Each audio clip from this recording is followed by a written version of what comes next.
Ever watched a thief snatch a catalytic converter and wondered what's really inside that unassuming metal can? It's a tiny chemistry lab that turns poisonous exhaust into clean air, packed with a honeycomb of ceramic, a splash of precious metals, and a lot of high-tech wizardry. Stick around and we'll tour the factory floor, complete with the "whoa, that cost a fortune" moments you won't see on any car commercial.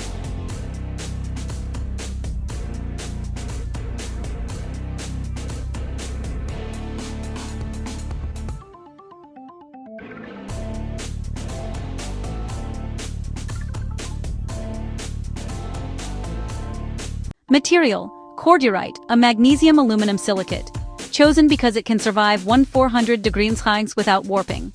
Manufacturing: molten cordierite is forced through a die that shapes the iconic hexagonal channels. Think of a 3D printer for a beehive. Firing: the extruded green core bakes in a kiln for 12-16 hours. A 5-degree C swing can crack the whole batch, so factories monitor the temperature with laser precision sensors. Why it matters: those tiny channels give a surface area of roughly 70 meters per liter, enough to coat a small apartment wall with catalyst. Slurry composition: 70% alumina, 20% silica, plus binders and a dash of rare earth oxides. Application: the cooled core is dipped, then spun at 3000 RPM to spread an ultra-thin film, 20 mm. Too thick and the exhaust can't flow, too thin and the metals won't stick.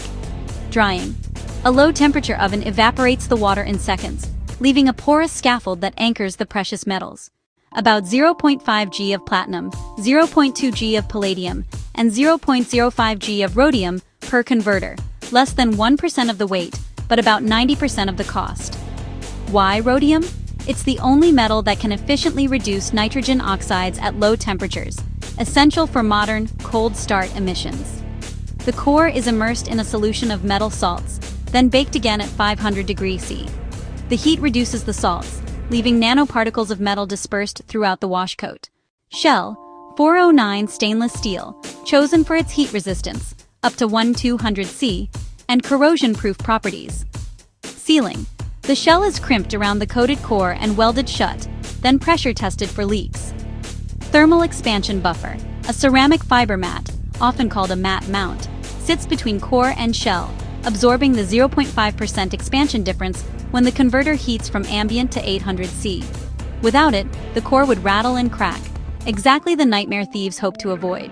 Sensors: some high-end converters house an oxygen sensor that feeds the car's ECU, tightening the feedback loop for cleaner combustion.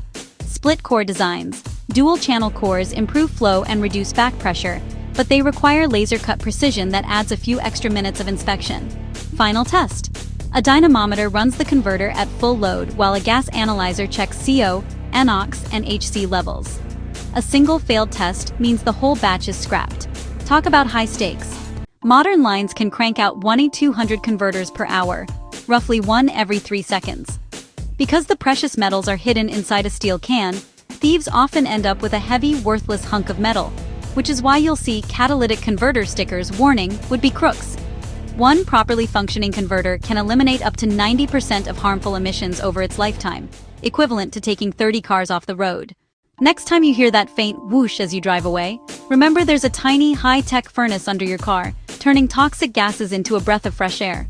All thanks to a ceramic honeycomb, a sprinkle of precious metals, and a lot of engineering firepower.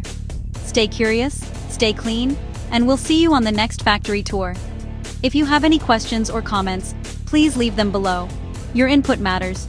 Share your ideas for our next video in the comments, and we'll recognize your contribution. Thanks for joining us on this exploration of the fascinating stories behind everyday things. Don't forget to like, subscribe, and stay tuned for more captivating content. Thanks for watching, and if you want to learn more, click the next video right here.